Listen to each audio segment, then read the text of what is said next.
हाँ बच्चों,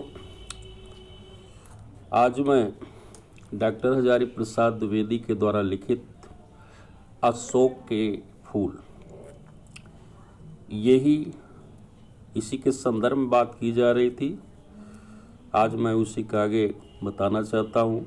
आज के गद्यांश में लेखक में कौन कौन सी जातियाँ भारत देश में आई, उसके साथ ही साथ यहाँ पर ये भी बताया है कि पृथ्वी पर अनेक प्रकार के जो पुष्प आए, कहाँ से कैसे आए, इसके विषय में भी उसकी कुछ सोच है, उसके जो विचार हैं उसको भी बताया गया है। रविन्द्रनाथ ने इस भारतवर्ष को महामानव समुद्र कहा है।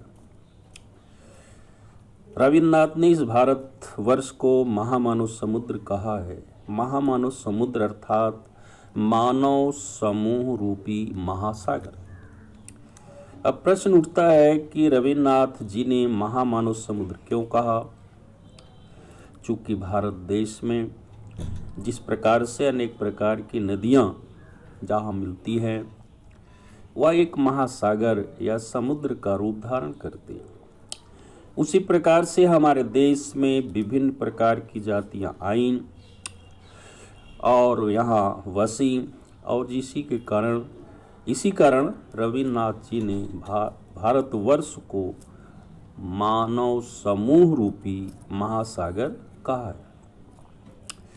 इसके बाद आगे है, विचित्र देश है कि यहाँ असुर आए, आर्य आए, शक आए, हूण, यक्ष, गंधर्व और न जाने कितनी जातियाँ मानो जातियाँ इस पृथ्वी पर आई, और इन लोगों ने भारत को बनाने में अपना हाथ लगा गई, अर्थात भारत का निर्माण करने में अपना सहयोग प्रदान कर गई, जिसे हम हिंदू रीति नीति कहते हैं। वह अनेक आर्य और आर्येतर उपादानों का अद्भुत मिश्रण है, अर्थात भारत में आर्य और आर्य के अतिरिक्त और अन्य जातियों का जो साधन सामग्री का अद्भुत मिश्रण है, वही जो है हिंदू रीति और नीति से जाना जाता है। एक पशु, एक पक्षी, न जाने कितनी यादगार की श्रृंखलियों का भार लेकर इस पृथ्वी पर उतरा है और आज हमारे सामने उपस्थित है। अशोक की भी अपनी एक स्मृत श्रृंखला थी, अर्थात इस अशोक का जो पुष्प है, शायद इन्हीं स्मृतियों के साथ ही साथ अशोक पुष्प की भी श्रृंखला की कड़ियाँ जुड़ी हैं। आम की भी है, बकुल की भी है। आम की है बकुल का मतलब सदाबहारी वृक्ष है। चंपे की भी है, इसी प्रकार से चंपा पुष्प का भी है। सब क्या हमें मालूम है, जितना मालूम है उसी का अर्थ क्या स्पष्ट हो सका है। लेखक जो है ये बताना चाहता है कि ये जो कुछ हमने इस पृथ्वी पर देखा है या सुना है, क्या वो सब कुछ हमें मालूम है, या जितना भी मालूम है, लेखक कहता है कि मैं उसी के अर्थ को बताना चाहता हूँ। न जाने किस बुरे मुहूर्त में मनोजमा देवता ने शिव पर बाण फेंका था। लेखक बता रहा है कि कौन सा ऐसा बुरा नक्षत्र था जिसमें कामदेव ने भगवान शंकर के ऊपर पुष्प रूपी बाण का प्रहार किया था, और शरीर जिसके कारण कामदेव का शरीर जलकर राख हो गया था। वामन पुराण में इसका उल्लेख भी है, और जो प्रमाण के रूप में हमें मालूम है कि उनका रत्नमयी धनुष टूटकर खंड खंड हो धरती पर गिर गया। कहते हैं, लेखक बता रहा है कि वामन पुराण में इसका उल्लेख किया गया है कि उनका रत्नमय अर्थात भगवान शंकर का जो धनुष, रत्नमयी धनुष था, जब वो टूट करके इस पृथ्वी पर गिरा तो जहाँ मूठ थी अर्थात वह स्थान रुकमणि से बना था।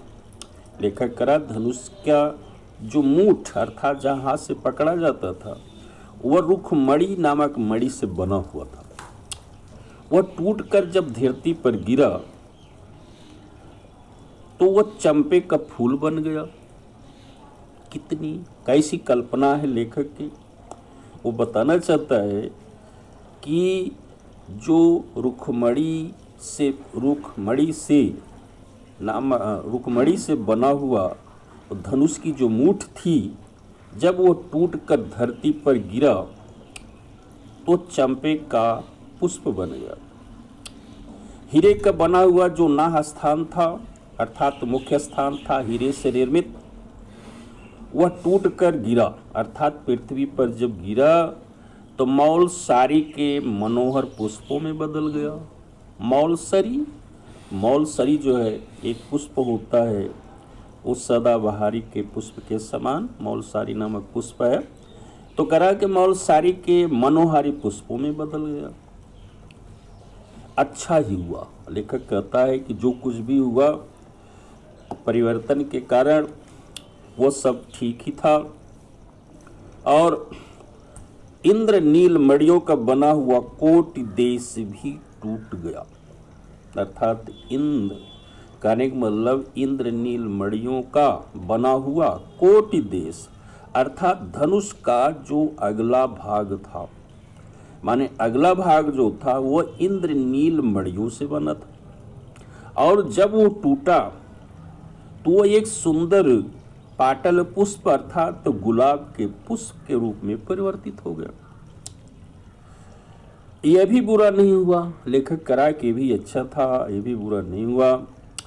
लेकिन इससे सबसे सुंदर बात यह हुई कि चंद्रकांत मणि का बना हुआ मध्य देश टूटकर चमेली बन गया। लेखक बता रहा है कि सबसे अच्छी बात यह थी कि चंद्रकांत मणियों से निर्मित उस धनुष के जो मध्य भाग था वह जब टूटा अर्थात पृथ्वी पर गिरा तो चमेली पुष्प बन गया।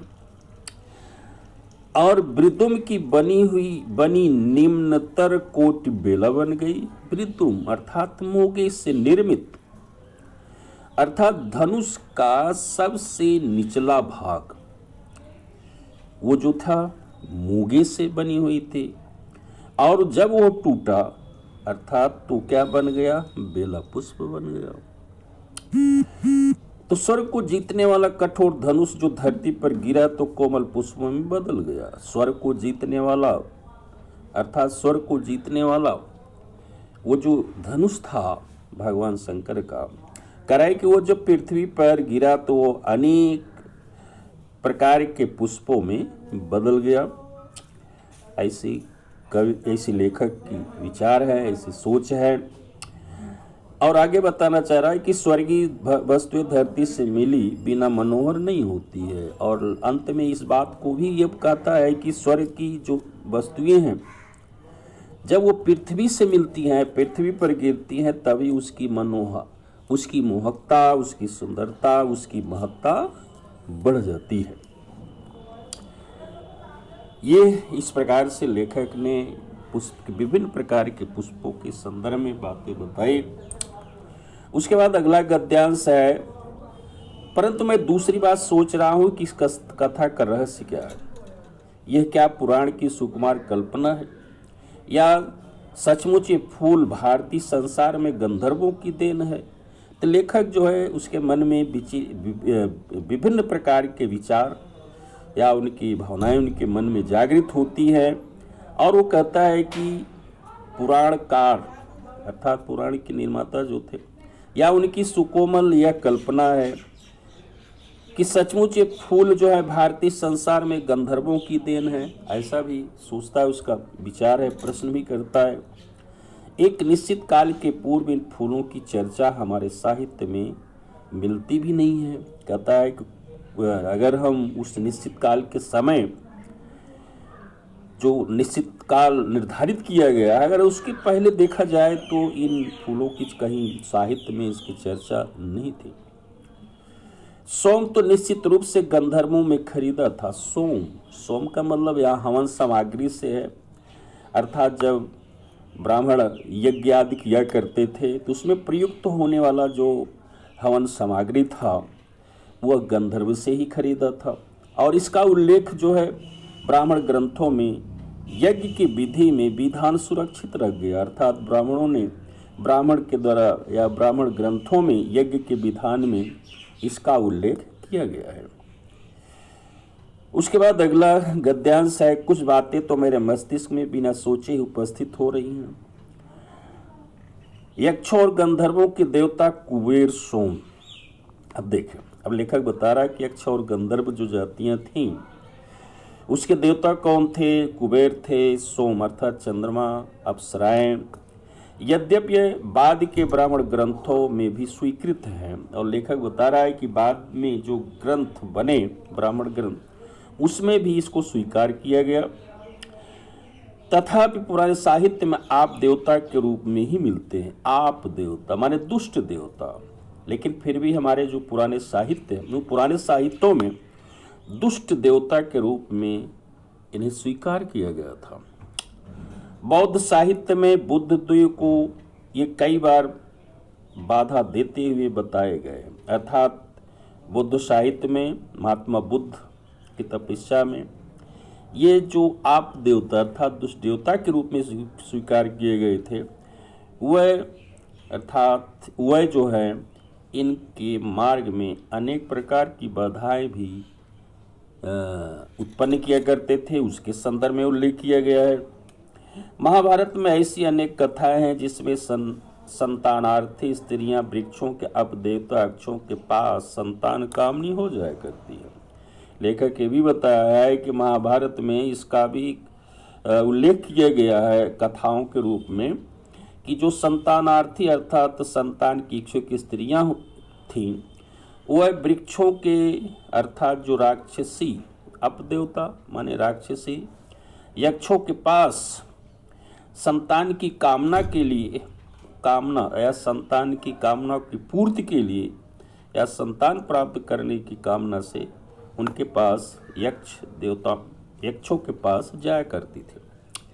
यक्ष और यक्षिणी सदारता विलासी और उर्वरता जनक देवता समझे जाते हैं। लेखक बता रहा है कि यक्ष और यक्षिणी जो थी सामान्य रूप से विलासी थे और उर्वरता का मतलब जो उत्पादक उर्वरक शक्ति के जनक माने जाते थे।